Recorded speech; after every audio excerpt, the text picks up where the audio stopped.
যত কিছু করো, একটা লোক একটা নামাজও যদি পড়তে হয়, সেই নামাজটা পড়তে হলেও তার সুন্নত পারবে না। তাহলে নূরে মুজাসসাম হাবিবুল্লাহ হুজুর পাক কিভাবে নামাজ পড়ছেন, কোথায় কি বলছেন? তাহলে ওনার বরাত দেখে সব বলা উচিত, 24 ঘন্টা ওনাকে সব জায়গায় এখানে ইয়া করা উচিত, স্মরণ করা উচিত। তখন শেষে কেমিস্ট্রি করব প্রতি পদে পদে। আল্লাহ পাক 24 ঘন্টাতে আল্লাহ পাক পেশ করে যাচ্ছেন সলাৎ, তো উম্মতের তো বান্দার তো সেটাই করা উচিত ছিল। সব কাজ যেখানে করতে যায় সেখানে গেলেই নূরে মুজাসসাম হাবিবুল উনি উনি কি করলেন, উনি কি করেছেন, কিভাবে করেছেন, ওটাই আমাকে জানতে হবে, সেভাবে আমাকে প্রসেস করতে হবে, প্রতি পদে পদে এই জিনিস আনতে হবে।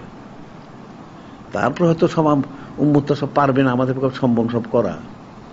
না পারলে আমরা তওবা করবো, ইস্তেগফার করবো, আমরা তো সব পারতেছি না, আমরা আমাদের উপর সম্ভাবনা করা আমাদের যোগ্যতাই নেই। আমরা তওবা ইস্তেগফার করবো, আল্লাহ পাক যা পারলাম আলহামদুলিল্লাহ, যেটা পারি না যেন আমাদের তৌফিক দান করেন, ক্ষমা করেন, হয়ে গেল। এছাড়া তো কোনো ব্যবস্থা নাই।